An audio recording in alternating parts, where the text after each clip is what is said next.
నమస్కారం city morning bulletin కు స్వాగతం. ముందుగా ముఖ్యాంశాలు. భూ సంస్కరణలపై కేబినెట్ సబ్ కమిటీ భేటీ. జూన్ నెలాఖరులోగా టిట్కో ఇళ్లు పూర్తి చేస్తామని మంత్రుల వెల్లడి.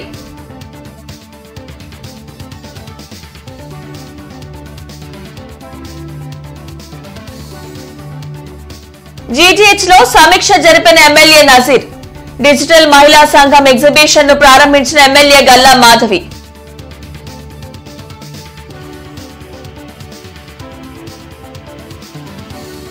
జాతీయ రహదారి పనులను పరిశీలించిన కలెక్టర్ అన్సారియా. వర్షం నీరు నిలవకుండా అవసరమైన చోట్ల డ్రైన్లు నిర్మించాలని ఆదేశం.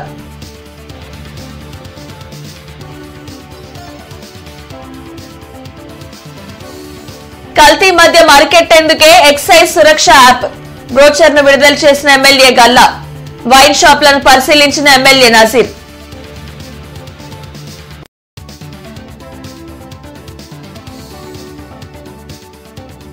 అపజయానికి కుంగిపోవద్దు. ఎన్ఆర్ఐటీలో Microsoft India managing director Rajeev Kumar.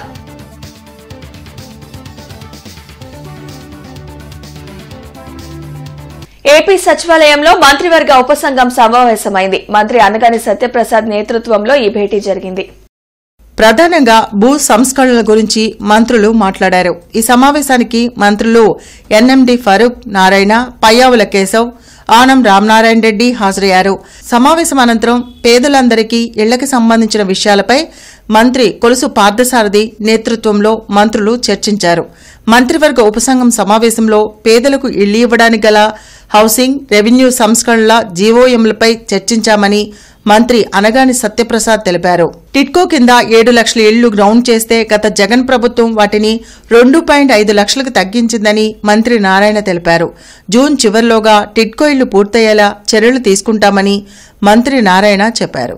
2014-19లో 7 లక్షల హౌసెస్ టిట్కో హౌసెస్ని ఈ రాష్ట్రంలో పేదలు నిరుపేదలకు హై క్వాలిటీ హౌసెస్, అది షీర్వాల్ టెక్నాలజీతో ఎమ్యూనిటీస్, ఫుల్ ఎమ్యూనిటీస్ యాక్చువల్గా చేసి దాదాపు 5 లక్షల హౌస్కి అడ్మినిస్ట్రేటివ్ శాంక్షన్ తీసుకొని వాటిని గ్రౌండ్ చేస్తే గత ప్రభుత్వం వాటిని 2,61,100 కుదించింది.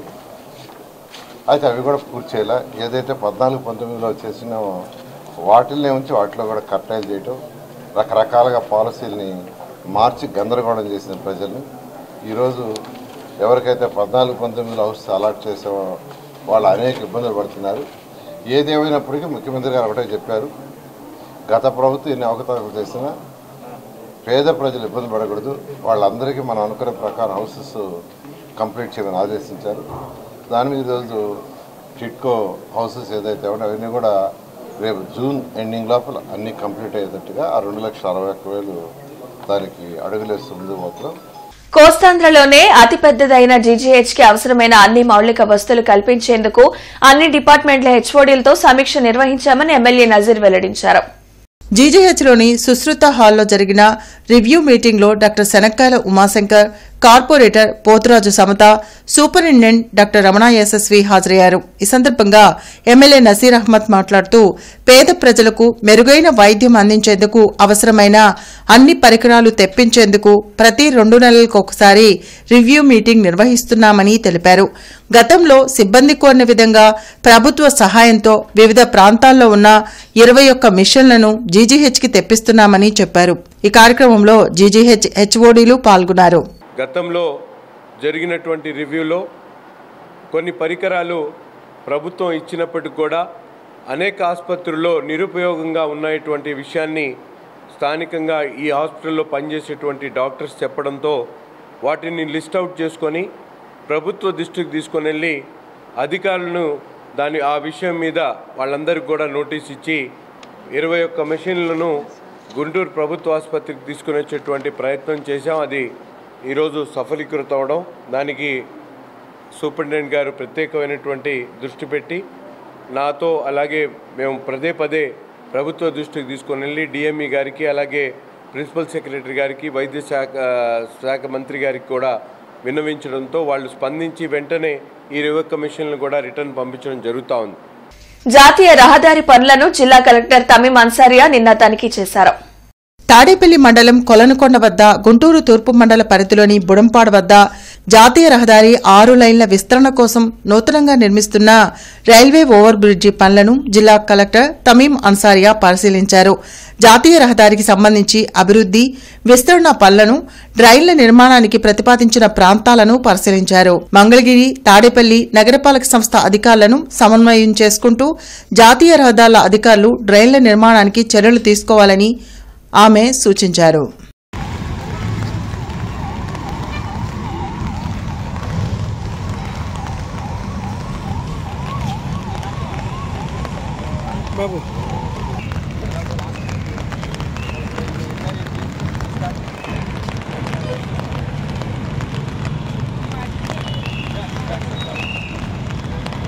మాజేటిరామ్ కళ్యాణ మండపంలో డిజిటల్ మహిళా సంఘం ఏర్పాటు చేసిన ఎగ్జిబిషన్ ను ఎమ్మెల్యే గల్లా మాధవి ప్రారంభించారు. మహిళలు స్వయం శక్తితో ఎదిగినప్పుడే ఆ కుటుంబం ఆర్థికంగా అభివృద్ది చెందగలదని ఎమ్మెల్యే గల్లా మాధవి తెలిపారు. డిజిటల్ మహిళా సంఘం ఆధ్వర్యంలో ఏర్పాటు చేసిన ఎగ్జిబిషన్లోని స్టాల్స్ ను ఎమ్మెల్యే సందర్శించారు. అనేక రకాలైన ఉత్పత్తులను ఎగ్జిబిషన్లో అందుబాటులో ఉంచడం ఆనందంగా ఉందన్నారు. మహిళలను పారిశ్రామికవేత్తలుగా తీర్చిదిద్దేందుకు ప్రభుత్వం కృషి చేస్తుందని ఎమ్మెల్యే మాధవి తెలిపారు. ఈ కార్యక్రమంలో president Devireddy, secretary Purvaja, executive officer Vani, Madhavi, Nagasri తదితరులు పాల్గొన్నారు. మహిళలు జనరల్గా ఇళ్లలోనే ఉంటారు, వాళ్ళకి ఏమీ తెలియదు అనే ఒక భావనలో నుంచి బయటికి తీసుకొస్తూ డిజిటలైజ్డ్ ఉమెన్ని మనందరం చూస్తున్నాము. వాళ్ళ వ్యాపారాలని ఎంత బాగా మనకి ప్రజల్లోకి తీసుకెళ్లాలో గైడ్ చేస్తూ ఇక్కడ ఒక టీం అంతా కూడా వర్క్ చేస్తున్నారు. అది మన గుంటూరు నుంచి దేవిరెడ్డి గారు దీనికి ప్రెసిడెంట్షిప్ వహిస్తూ, ఆవిడ కింద ఒక 4 వివిధ డిపార్ట్మెంట్లో ఉంటూ 5 ఇక్కడ అధిష్టానంగా ముందుకు వెళ్తూ, ఇందులో ఉన్న మహిళలందరినీ సంఘమిత్రగా వాళ్ళు ట్రీట్ చేస్తూ వాళ్ళ బిజినెస్ని ఎలా ప్రమోట్ చేసుకోవాలి, ఈ డిజిటల్ వరల్డ్లో వాళ్ళు ఎలా రాణించాలి, ఇంట్లోనే ఉంటూ మరి వ్యాపారాన్ని ఎలా అభివృద్ధి చేసుకోవాలి అన్న ఒక పాయింట్ మీద ఈ యొక్క మంచి సంఘాన్ని ఏర్పాటు చేయడం అనేది నిజంగా చాలా చాలా అద్భుతమైన విషయము. బంగాళాఖాతంలో ఏర్పడిన అల్పపీడన ద్రోణి ప్రభావంతో రాష్ట్ర వ్యాప్తంగా భారీ వర్షాలు కురుస్తున్నాయి. ఉరుములు, పిడుగులతో కూడిన వర్షాలు పడతాయని ప్రజలు అప్రమత్తంగా ఉండాలని అధికారులు హెచ్చరించారు. మత్స్యకారులు సముద్రంలోకి వేటకు వెళ్లవద్దని తెలిపారు. గుంటూరులోని పలు ప్రాంతాలు జలమయమయ్యాయి. వర్షాల కారణంగా నెహ్రూనగర్, మూడువంతెల్లు, కంకరగుంట, ఆర్యూబీల వద్ద వాహనదారులు ఇబ్బందులు పడుతున్నారు. ఇన్ సర్వీస్ ఉపాధ్యాయులు కూడా టెట్ క్వాలిఫై అయి ఉండాలనే సుప్రీంకోర్టు తీర్పుపై కూటమి ప్రభుత్వం స్పందించి తగు చర్యలు తీసుకోవాలని మాజీ ఎమ్మెల్సీ లక్ష్మణరావు డిమాండ్ చేశారు. గుంటూరులో ఆయన మీడియాతో మాట్లాడారు. ఈ తీర్పుపై కేంద్రంతో చర్చించి ఇన్ సర్వీస్ ఉపాధ్యాయులకు ఇబ్బందులు లేకుండా చూడాల్సిన అవసరం ప్రభుత్వంపై ఉందన్నారు. అవసరమైతే పార్లమెంట్లో చట్టం తీసుకురావాలని లక్ష్మణరావు సూచించారు. కానీ ఆంధ్రప్రదేశ్ ప్రభుత్వం కానీ, ఆంధ్రప్రదేశ్ విద్యాశాఖ కానీ దీని మీద ఇంతవరకు స్పందించలేదు. అందుకని మనం డిమాండ్ చేసేది ఏంటంటే, ఆంధ్రప్రదేశ్ ప్రభుత్వం, ఆంధ్రప్రదేశ్ విద్యాశాఖ కూడా సుప్రీంకోర్టులో ఒక స్పెషల్ పిటిషన్ దాఖలు చేయాలి. అలాగే చంద్రబాబు నాయుడు గారు చొరవ తీసుకుని కేంద్ర మానవ వనరుల శాఖ మంత్రి ధర్మేంద్ర ప్రధాన్ ఆయనతో మాట్లాడి ఈ అవసరమైతే ఒక చట్టం చేసి, పార్లమెంట్లో చట్టం చేసి ఇన్ సర్వీస్లో ఉన్నటువంటి ఉపాధ్యాయులకి టెట్ నుంచి మినహాయింపు ఇవ్వాలి అనేటటువంటి పరిస్థితి రావాలి. ఆ విధమైనటువంటి డిమాండ్ చేయాలి. మన రాష్ట్ర ప్రభుత్వం, ముఖ్యంగా ఆంధ్రప్రదేశ్ ప్రభుత్వం, విద్యాశాఖ, ముఖ్యంగా విద్యాశాఖ మంత్రివర్యులు నారా లోకేష్ గారు ఈ విషయం మీద వెంటనే స్పందించి తగిన చర్యలు తీసుకోవాలని మనం కోరుతా ఉన్నాం. వేమూరు ఎమ్మెల్యే నక్క ఆనంద్ బాబు పలు గ్రామాలలో వర్షాలకు నీట మునిగిన పంటలను పరిశీలించారు. వేమూరు మండలంలోని జంపని, బూతమల్లి, వేమూరు గ్రామాల పరిసర ప్రాంతాల్లో నీట మునిగిన పంట పొలాలను సందర్శించారు. ఈ సందర్భంగా రైతులతో ఆయన మాట్లాడుతూ వర్షాల ప్రభావంతో పంటలు పూర్తిగా నష్టపోయిన పరిస్థితిని ప్రత్యక్షంగా పరిశీలించారు. పంటల స్థితిగతులు, రైతులు ఎదుర్కొంటున్న ఇబ్బందుల గురించి వివరాలు తెలుసుకున్నారు.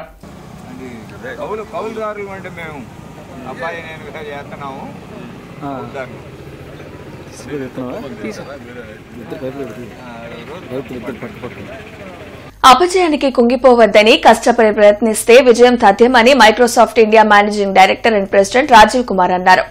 మనసును ప్రశాంతంగా ఉంచి ముందడుగు వేస్తే లక్ష్యం సాకారం అవుతుందని చెప్పారు. విసదెల అడ్డ రోడ్డు సమీపంలోని ఎన్ఆర్ఐఐటి కళాశాలలో శుక్రవారం నిర్వహించిన రాష్ట్ర స్థాయి సాంకేతిక సదస్సుకు ఆయన ముఖ్య అతిథిగా హాజరయ్యారు. ఎమ్మెల్సీ కళాశాల secretary and correspondent Alapati Rajendra Prasad అధ్యక్షత వహించారు.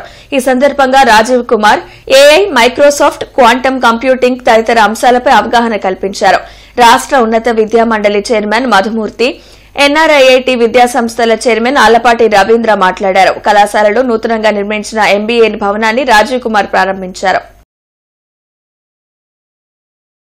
And I am a product of that. I really believe technology helps from individual to companies to nations to the whole planet. And I am a living example of that, so I'm going to talk about that for next 50 minutes and share what does it take for you to benefit from technology. Who do you need to be? And what did I learn? Through what I have learned, I would like to share that with you so that you can use some of those learnings and capitalize on the technology. I'll start by రాష్ట్రంలో మద్యం సేవించే వారికి ఎటువంటి ఇబ్బందులు కలగకుండా ఉండేందుకు AP excise సురక్ష యాప్ను తీసుకురావడం జరిగిందని ఎమ్మెల్యే నజీర్ అహ్మద్ వెల్లడించారు. జిన్నా టవర్ సెంటర్లోని వైన్ షాపులను ఎమ్మెల్యే నజీర్ అహ్మద్ ఎక్సైజ్ అధికారులతో కలిసి పరిశీలించారు. ఈ సందర్భంగా ఆయన మాట్లాడుతూ రాష్ట్రంలో కల్తీ మద్యం అరికట్టేందుకే సురక్ష యాప్ను ముఖ్యమంత్రి చంద్రబాబు నాయుడు తీసుకొచ్చారని తెలిపారు. దీని ద్వారా మద్యం బాటిల్ స్కాన్ చేస్తే మద్యం గురించి పూర్తి వివరాలు తెలుస్తాయని చెప్పారు. మద్యం సేవించే ప్రతి ఒక్కరూ ఈ యాప్ను తమ ఫోన్లో ఇన్స్టాల్ చేసుకుని తమ ఆరోగ్యాన్ని కాపాడుకోవాలని సూచించారు. ఏపీ సురక్ష యాప్ని డౌన్లోడ్ చేసుకొని తను తీసుకున్నటువంటి బాటిల్ని స్కాన్ చేయడంతో అది ఏ డిస్టిలరీ రెడీ అయింది, ఏ షాప్లో తను కొంటా ఉన్నాడు, దాన్ని రేట్ ఎంత అనేటువంటి వివరాలన్నీ కూడా మొబైల్లో వచ్చేటువంటి పరిస్థితి ఉన్నాయి. ఇది ఎంతో పారదర్శకంగా ప్రభుత్వం ప్రజలకు ఇచ్చేటువంటి మద్యం కూడా అది క్వాలిటీ మద్యం అయి ఉండాలి, ఎవరికి కూడా కల్తీ మద్యాన్ని బారిన పడకూడదనేటువంటి ఆలోచనతో ఈరోజు గౌరవ ముఖ్యమంత్రి గారు ఈ నిర్ణయాన్ని తీసుకోవడం జరిగింది. గతంలో మనందరం కూడా చూసాం, ఎక్కడ కూడా మద్యం షాపుల దగ్గర కనీసం డిజిటల్ పేమెంట్ లేనటువంటి పరిస్థితులు ఉంటే ఈరోజు కూటమి ప్రభుత్వం ఏర్పడిన తర్వాత పూర్తి పారదర్శకతో గూగుల్ ప్లే స్టోర్లోకి వెళ్ళి అందరూ కూడా డౌన్లోడ్ చేసుకోవచ్చు. మద్యం కొన్న బాటిల్ని ప్రతి ఒక్క కన్స్యూమర్ కూడా టెస్ట్ చేసుకునే అవకాశం ఇచ్చింది. అలాగే మద్యం అమ్మేటప్పుడు కూడా దాన్ని టెస్ట్ చేసి యాప్లో దాన్ని స్కాన్ చేసి ఇవ్వటం జరుగుతూ ఉంది. అలాగే కన్స్యూమర్ కూడా అది కొనుక్కున్నప్పుడు దాన్ని స్కాన్ చేసి తెలుసుకోవచ్చు అది కరెక్ట్ మద్యమా కాదా, అథెంటిక్ మద్యమా కాదా, డ్యూటీ పెయిడ్ లిక్కరా కాదా అనేది కరెక్ట్గా తెలుసుకునే అవకాశాన్ని కల్పించింది. నిరుపేదల ఐఏఎస్ ఎస్ఆర్ శంకరన్ 91వ జయంతి సందర్భంగా ఏర్పాటు చేసిన బ్యూరోక్రసీ నాడు నేడు అనే అంశంపై చర్చాగోష్ఠి జనచైతన్య వేదిక కార్యాలయంలో జరిగింది. రామన్నపేటలోని జనచైతన్య వేదిక కార్యాలయంలో జరిగిన చర్చాగోష్ఠి కార్యక్రమంలో మాజీ మంత్రి డొక్కా మాణిక్యవర ప్రసాద్, వల్లంరెడ్డి లక్ష్మణరెడ్డి, కొర్వి వినయ్ కుమార్, ప్రొఫెసర్ సుబ్రహ్మణ్యం పాల్గొన్నారు. ఈ సందర్భంగా మాజీ మంత్రి డొక్కా మాణిక్యవర ప్రసాద్ మాట్లాడుతూ దళితులు, ఆదివాసీ హక్కుల కోసం పనిచేసిన గొప్ప వ్యక్తి శంకరన్ అని కొనియాడారు. ఆయన సేవలను గుర్తించి కేంద్ర ప్రభుత్వం పద్మభూషణ్ పురస్కారం ఇవ్వబోగా ఆయన తిరస్కరించారని గుర్తు చేశారు. ఈ కార్యక్రమంలో కాజావలి, ప్రొఫెసర్ మొవ్వా శ్రీనివాసరెడ్డి తదితరులు పాల్గొన్నారు. ఇంకా రాజకీయ నాయకులైతే ఎక్స్పోజ్, రాజకీయ నాయకుల గురించి ఎవరికి సరైన అభిప్రాయం 1% కూడా సదా అభిప్రాయం. ఎప్పుడు వాళ్ళు ఉన్నప్పుడు కాస్త మా పదవులు ఉన్నప్పుడు నమస్కారం చేస్తారు, సార్ మీరు చాలా గొప్పవాళ్ళు అది ఇది అంటారు. ఆ పదవి భాగంగా వాళ్ళు ఎవరు పెట్టుకోడు, పక్క ఏం కామెంట్ చేస్తారో మీ అందరికీ తెలుసు. రాజకీయ బ్యూరోక్రసీ ఏంటంటే పర్మనెంట్ బ్యూరోక్రసీ. మాస్టర్ చెప్పింది 30 years ఉంటారు కదా, వాళ్ళు ఎన్ని అక్రమాలు చేసినా భరిస్తూ ఉంటారు, ఎవరు మాట్లాడరు. కనీసం వాళ్ళు ట్రాన్స్ఫర్ చేయగలుగుతారు. అట్ ది మోస్ట్ ఇంకా ఏం చేయలేదు. నిన్న కూడా తెలంగాణలో ఒక మినిస్టర్కి ఐఏఎస్ ఆఫీసర్ జరిగిన రాత్రి ఆయన చెప్తుంటాడు, ఆయనకు వచ్చే జీతాన్ని మొత్తం ఐఏఎస్ ఆఫీసర్గా ఉన్నంత కాలం ఆయనకు వచ్చే జీతాన్ని తన కుటుంబ అవసరం పోను మిగతా అమౌంట్ అంతా పేద విద్యార్థులకి, మెరిట్ విద్యార్థులకి, ముఖ్యంగా దళిత విద్యార్థులకి ఖర్చు పెట్టేవాడు. ఖర్చు పెట్టేటప్పుడు ఆ పేరెంట్స్ చెప్పేవాడు, ఇది ప్రభుత్వం డబ్బు, నేనేమి ఇవ్వటం లేదు, ప్రభుత్వం ఇస్తుంది. ఒకరోజు నాతో అన్నారు, ఎందుకు సార్ అలా చెప్పారంటే గుంటూరు జిల్లా వైఎస్ఆర్సీపీ మైనారిటీ సెల్ అధ్యక్షులు పఠాన్ సైదా ఖాన్ పిలుపు మేరకు తూర్పు నియోజకవర్గ వైసీపీ ఇన్ఛార్జ్ నూరి ఫాతిమా పర్యవేక్షణలో పెద్ద మసీదు వద్ద సంతకాల సేకరణ కార్యక్రమాన్ని నిర్వహించారు. ఈ కార్యక్రమంలో భాగంగా ముఖ్య అతిథిగా గుంటూరు జిల్లా వైఎస్ఆర్సీపీ అధ్యక్షులు మాజీ మంత్రి గుంటూరు పశ్చిమ నియోజకవర్గ ఇన్ఛార్జ్ అంబటి రాంబాబు పాల్గొన్నారు. అదేవిధంగా గుంటూరు తూర్పు నియోజకవర్గ పరిశీలకులు నిమ్మకాయల రాజనారాయణ, తూర్పు మైనార్టీ సెల్ అధ్యక్షులు అలీ, అనిల్ రెడ్డి, మాజీ కార్పొరేటర్ షేక్ బాబు, మైనార్టీ నాయకులు బుల్లెట్ సలీం, కుతుబుద్దీన్, బషీర్ తదితరులు పాల్గొన్నారు.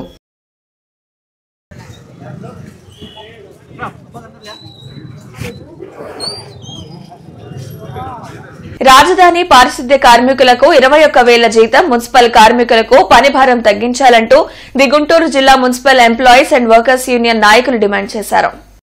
బ్రాడీపేట్లోని సిపిఎం కార్యాలయంలో జరిగిన మీడియా సమావేశంలో సిఐటియు నూతన జిల్లా ప్రధాన కార్యదర్శి ఎస్ఎస్ చెంగయ్య మాట్లాడారు.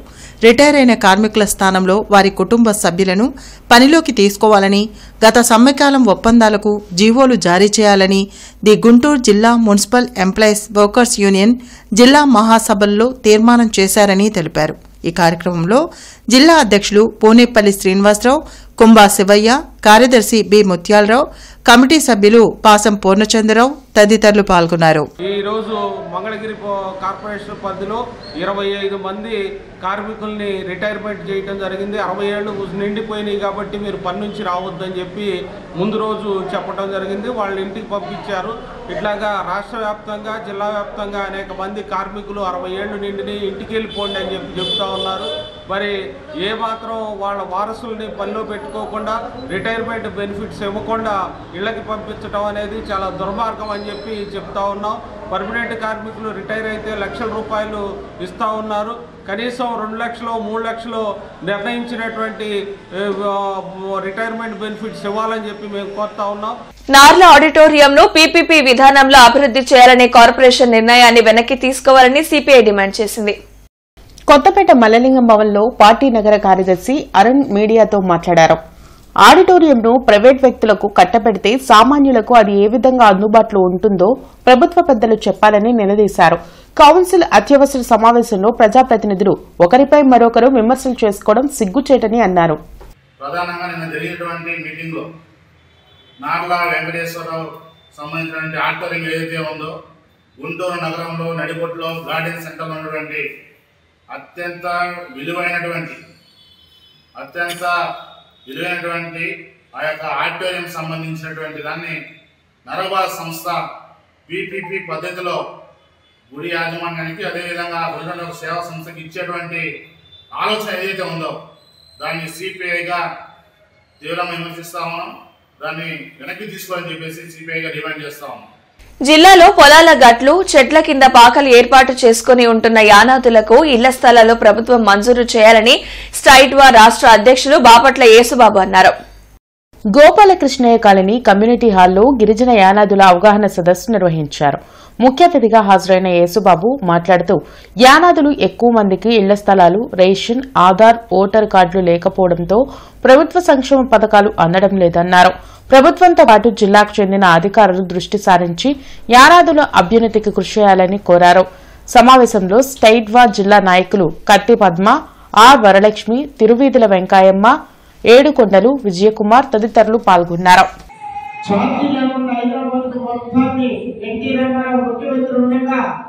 ఆయన దగ్గరికి తీసుకెళ్లి ఐటీడీ ప్రాజెక్టుని యానాదుల కోసం తెచ్చారు. అది మన ప్రియతమ నాయకులు నారా చంద్రబాబు నాయుడు గారు ప్రభుత్వం వచ్చినాక పాపులేషన్ ఎక్కువ మంది ఉన్నారని నెల్లూరులో పెట్టారు. అది ఒంగోలులో పెట్టాల్సిన ఐటీడీని నెల్లూరులో పెట్టారు. అలాంటి అలాంటి సందర్భం గురించి ఈ రోజున ప్రతి పథకాలు అది గుర్తు చేసుకుంటూ మరొకసారి ధన్యవాదాలు తెలియజేస్తూ గుంటూరు పశ్చిమ ఎమ్మెల్యే గల్లా మాధవి ఎక్సైజ్ అధికారులతో కలిసి ఏపీ ఎక్సైజ్ సురక్ష యాప్ను బ్రోచర్ను ఆవిష్కరించారు. ఈ సందర్భంగా ఎమ్మెల్యే గల్లా మాధవి మాట్లాడుతూ నాణ్యమైన మద్యమే వినియోగదారుడికి చేరాలన్న లక్ష్యంతో రాష్ట్ర ప్రభుత్వం ఈ సరికొత్త యాప్ను ప్రవేశపెట్టిందని తెలిపారు. దుకాణం వద్దే కొనుగోలు చేసిన మద్యం అసలా నకిలీనా అని వెంటనే చెక్ చేసుకునే వీలు కల్పించే ఈ యాప్ ద్వారా బాటిల్పై ఉన్న హోలోగ్రామ్ స్టిక్కర్ను స్కాన్ చేస్తే ఆ మద్యం బ్రాండ్, సైజు, ధర, తయారీ సంస్థ, ఏ డిపో నుంచి సప్లై అయిందన్న వివరాలు క్షణాల్లో తెలిసిపోతాయని తెలిపారు. Commissioner Puli Srinivasulu Krishnababu colony, municipal employees colony, Peddapalakaluru road, Kankaragunta RUB తదితర ప్రాంతాల్లో పర్యటించారు. ఈ సందర్భంగా కమిషనర్ పులి శ్రీనివాసులు మాట్లాడుతూ గత 2 రోజుల నుండి విస్తారంగా కురుస్తున్న వర్షాలకు నగర శివారు ప్రాంతాల్లోని లోతట్టు ప్రాంతాల్లో నీరు నిల్వకుండా కచ్చా కాల్వలు ఏర్పాటు చేయాలని, ఏఈల వారీగా ఆయా ప్రాంతాలపై ప్రత్యేక దృష్టి సారించాలన్నారు. అనంతరం కంకరగుంట ఆర్యూబీని పరిశీలించి ఇటీవల అదనపు మోటార్లను ఏర్పాటు చేయడం వల్ల వర్షం కురిసిన తక్కువ సమయంలోనే వాహనాల రాకపోకలకు వీలుగా నీటిని బెయిలౌట్ చేయడం జరుగుతుందన్నారు. కలెక్టర్ కార్యాలయంలో జిల్లా నూతన కలెక్టర్ గా బాధ్యతలు స్వీకరించిన తమీం అన్సారియాని సత్తెనపల్లి ఎమ్మెల్యే కన్నా లక్ష్మీనారాయణ మర్యాదపూర్వకంగా కలిసి శుభాకాంక్షలు తెలిపారు. అహల్య ట్రస్ట్ ఆధ్వర్యంలో నా సెంటర్లోని ప్రభుత్వ మహిళా కళాశాలలోని విద్యార్థినులకు ఉచిత హెల్త్ చెకప్ ను నిర్వహించారు. మాజీ మంత్రి డాక్టర్ శనక్కాయల అరుణ, డాక్టర్ శనక్కాయల రాజకుమారి పర్యవేక్షణలో సుమారు 400 మంది విద్యార్థులకు ఉచితంగా ఆరోగ్య పరీక్షలు నిర్వహించి విద్యార్థులకు అవసరమైన మందులను ఉచితంగా పంపిణీ చేశారు. అనంతరం నిత్య జీవితంలో మన ఆరోగ్యం పట్ల ఎటువంటి విధానాలు అనుసరించాలి, జీవన శైలి పరంగా ఎటువంటి జాగ్రత్తలు తీసుకోవాలి, ఎటువంటి ఆరోగ్యకరమైన డైట్ తీసుకోవాలి తదితర విషయాల గురించి విద్యార్థులకు అవగాహన కలగజేశారు. కార్యక్రమంలో కళాశాల principal Jyotsna Kumari, warden Anusha, NSS Dhatri Kumari, Latha, NCC president Anusha, Ahalya hospital వైద్య సహాయకులు తదితరులు పాల్గొన్నారు. ఇవాళ మేము అహల్య ట్రస్ట్ ద్వారా నేను, మా టీమ్ ఆఫ్ డాక్టర్స్, మా నర్సింగ్ స్టాఫ్, అలాగే ల్యాబ్స్ కూడా ఒక 2 ల్యాబ్స్ వాళ్ళ ఒక సపోర్ట్తో ఇవాళ వీళ్ళందరికీ 450 స్టూడెంట్స్ ఇక్కడ ఉన్నారు. వీళ్ళందరికీ ఒక 2 డేస్తో మేము వీళ్ళందరికీ హెచ్బీ చేసాం ఫ్రీగా. అలాగే వీళ్ళు కొంతమందికి వాళ్ళకి బ్లడ్ గ్రూప్స్ తెలుసుకోవాలనుకున్నారు. సో వీళ్ళందరికీ ఫ్రీగా బ్లడ్ టెస్ట్ చేసి వాళ్ళకున్న ప్రాబ్లమ్స్, కొంతమంది గర్ల్స్లో అయితే చాలా తక్కువ హీమోగ్లోబిన్ ఉంది. ఈ కమ్యూనిటీ హెల్త్ డాక్టర్స్ నుంచి సపోర్ట్ తీసుకుని వీళ్ళందరికీ ఒక 3 months ఆఫ్ ఐరన్ సప్లై ఇవ్వాలి అని మేము మాట్లాడాం. సో అది కూడా ఫాలో అవుతాం ఎట్లా చేయాలి అనేది. నగరంలో నగరపాలక సంస్థ భూములను కూటమి నాయకులకు కట్టబెట్టేందుకు కుట్ర పన్నుతున్నారని మాజీ మంత్రి అంబటి రాంబాబు ధ్వజమెత్తారు. జిల్లా వైఎస్సార్ కాంగ్రెస్ పార్టీ కార్యాలయంలో జరిగిన మీడియా సమావేశంలో అంబటి రాంబాబు మాట్లాడారు. నార్ల ఆడిటోరియానికి 6 కోట్ల రూపాయలు ఖర్చు పెట్టే స్తోమత కార్పొరేషన్కు ఉందన్నారు.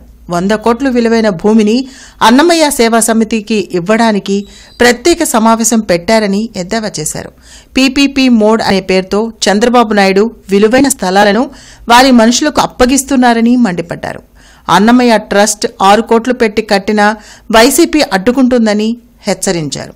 ఈ కార్యక్రమంలో ఎమ్మెల్సీ చంద్రగిరి ఎస్ రత్నం, నగరాధ్యక్షురాలు నూరి ఫాతిమా, ఇతర ముఖ్య నేతలు పాల్గొన్నారు. మేము దీన్ని వదిలిపెట్టాం. ఇది ప్రజల సొమ్ము, ప్రజలకు సంబంధించిన సొమ్ము. ఏదో కమిషనరో లేకపోతే మరొకరో మేయరో దీన్ని ఎవరికో ధారాదత్తం చేసేటానికి కమిషనర్ సొంత ఆస్తి కాదు, మేయర్ సొంత ఆస్తి అంతకంటేనూ కాదు. ఇది ప్రజల ఆస్తి, కార్పొరేషన్ ఆస్తి. ఈ కార్పొరేషన్ ఆస్తిని మీ ఇష్టం వచ్చినట్టుగా కట్టబెట్టి దీనిలో ఏదో చేయాలని మీరు అనుకుంటే చూస్తూ ఊరుకోవడానికి మేము సిద్ధం లేదు. వైఎస్ఆర్ కాంగ్రెస్ పార్టీ దీన్ని టేకప్ చేసింది. అవసరమైతే హైకోర్టుకు వెళ్తాం, సుప్రీంకోర్టుకు వెళ్తాం, లీగల్గా ఆల్ థింగ్స్ వీఆర్ మూవింగ్ చేస్తాం. అసలు నేను తీర్మానం చేసామన్నారు కదా, what is the recommendation of executive officer ఉన్నారు కదా అక్కడ commissioner, what is the recommendation of commissioner? బయట చెప్పండి. కమిషనర్ ఏం మాట్లాడా? ఊరి మా మీద కేకలేస్తాడా? ఎలక్ట్రానిక్ ఓటింగ్ మిషన్ గోడౌన్ ను కలెక్టర్ తమీం అన్సారియా తనిఖీ చేశారు. పీరియాడికల్ తనిఖీలలో భాగంగా ఈవీఎం గోడౌన్ ను జిల్లా కలెక్టర్ తనిఖీ చేశారు. నిర్వహణ పట్ల సంతృప్తి వ్యక్తం చేశారు. కార్యక్రమంలో జిల్లా రెవెన్యూ అధికారి ఎన్ఎస్కే కాజావలి, రెవెన్యూ డివిజనల్ అధికారి శ్రీనివాసరావు, విపత్తుల అగ్నిమాపక శాఖ అధికారి, రాజకీయ పార్టీల ప్రతినిధులు తదితరులు పాల్గొన్నారు. గుంటూరు పశ్చిమ నియోజకవర్గ టీడీపీ కార్యాలయంలో ప్రజల నుండి ఎమ్మెల్యే గల్లా మాధవి అర్జీలు స్వీకరించారు. ఈ సందర్భంగా ఎమ్మెల్యే మాట్లాడుతూ ముఖ్యమంత్రి నారా చంద్రబాబు ఆదేశాలతో గ్రీవెన్స్ డే నిర్వహిస్తున్నామని తెలిపారు. పలు సమస్యలపై సంబంధిత అధికారులకు ఫోన్లో ఆదేశించి సమస్యలను వెంటనే పరిష్కరించాలన్నారు. ప్రతిపాడు ఎమ్మెల్యే బూర్ల రామాంజనేయులు R&B అధికారులతో సమీక్షా సమావేశాన్ని నిర్వహించారు. 54 కోట్ల రూపాయలతో 5 మండలాల రోడ్లను త్వరగా పూర్తి చేయాలని ఎమ్మెల్యే ఆదేశించారు. కలెక్టరేట్లోని ఎస్ఆర్ శంకరన్ మినీ సమావేశ మందిరంలో జిల్లా రెవెన్యూ అధికారి షేక్ కాజావలి రాజకీయ పార్టీల ప్రతినిధులతో సమావేశాన్ని నిర్వహించారు. పోలింగ్ కేంద్రాల రేషనలైజేషన్ కు ప్రతిపాదనలు సమర్పించడం జరుగుతుందని జిల్లా రెవెన్యూ అధికారి SSK కాజావలి తెలిపారు. జిల్లా స్థాయిలో రాజకీయ పార్టీల ప్రతినిధులతో చర్చించి ఆమోదం కోసం ఎన్నికల సంఘానికి రేషనలైజేషన్ ప్రతిపాదనలు పంపడం జరుగుతుందని తెలిపారు. ఈ సమావేశంలో ఆమ్ ఆద్మీ పార్టీ ప్రతినిధి doctor T Sevakumar, Bahujan Samaj party ప్రతినిధి చింతరగుండ్ల వాసు, భారత జనతా పార్టీ ప్రతినిధి YV Subbarao, Indian National Congress party ప్రతినిధి బి సునీల్ కుమార్, తెలుగుదేశం పార్టీ నుంచి K Sivaramayya, YSR Congress party ప్రతినిధి కె ప్రేమ్ కుమార్, జనసేన పార్టీ ప్రతినిధి సిహెచ్ త్రినాథ్ తదితరులు పాల్గొన్నారు. మిర్చియాడ్లోని అన్నా క్యాంటీన్ ని కమిషనర్ పులి శ్రీనివాసులు పరిశీలించారు. ఆహారం తీసుకుంటున్న వారితో మాట్లాడి సిబ్బందికి తగు ఆదేశాలను జారీ చేశారు. నగరంలోని అన్నా క్యాంటీన్లలో పరిశుభ్రత పాటించాలని వార్డు సచివాలయ కార్యదర్శులు పర్యవేక్షణ చేయాలన్నారు. Judicial academy director Chintalapudi Purushottam Kurman ను జిల్లా కలెక్టర్ తమీం అన్సారియా, జిల్లా ఎస్పీ వకుల్ జిందాల్ మర్యాదపూర్వకంగా కలిశారు. Judicial academy director Chintalapudi Purushottam Kumar ను జిల్లా కలెక్టర్ తమీం అన్సారియా, జిల్లా ఎస్పీ వకుల్ జిందాల్ మర్యాదపూర్వకంగా కలిశారు. మంగళగిరి మండలం కాజా వద్ద ఉన్న ఏపీ జ్యుడిషియల్ అకాడమీలో శుక్రవారం డైరెక్టర్ను కలిసి పుష్పగుచ్చాలు అందించారు. ఈ కార్యక్రమంలో తెనాలి సబ్ కలెక్టర్ సంజనా సింహ, జిల్లా రెవెన్యూ అధికారి SSK కాజావలి తదితరులు పాల్గొన్నారు. విద్యుత్ మరమ్మతుల నిమిత్తం ఈ రోజు ఉదయం 10 గంటల నుండి మధ్యాహ్నం 2 గంటల వరకు డంపింగ్ యార్డ్ రోడ్, చంటి అబ్బాయి mill, Vijayawada tiles road, Simhapuri estate, Etukuru main road, నల్ల చెరువు తదితర ప్రాంతాల్లో విద్యుత్ సరఫరాకు అంతరాయం కలుగుతుందని విద్యుత్ అధికారులు తెలిపారు. కావున వినియోగదారులందరూ వారికి సహకరించవలసిందిగా కోరారు. ఆంధ్రప్రదేశ్ రైతు సంఘ ప్రతినిధి బృందం గుంటూరు సిఐడి కార్యాలయంలో జనరల్ మేనేజర్ డి రాజేంద్రని కలిశారు. ఈ కార్యక్రమంలో ఆంధ్రప్రదేశ్ రైతు సంఘం జిల్లా అధ్యక్షులు, ప్రధాన కార్యదర్శులు కొల్లి రంగారెడ్డి, పచ్చల శివాజీ, ముప్పాళ్ల శివశంకర్ తదితరులు పాల్గొన్నారు. రైతులు పాటించాల్సిన పత్తి కొనుగోళ్ల నిబంధనలు, మద్దతు ధరలు, కొనుగోలు కేంద్రాల వివరాలను జీఎంకి వివరించారు. ఈ వార్త ఇంతటితో సమాప్తం. నమస్కారం.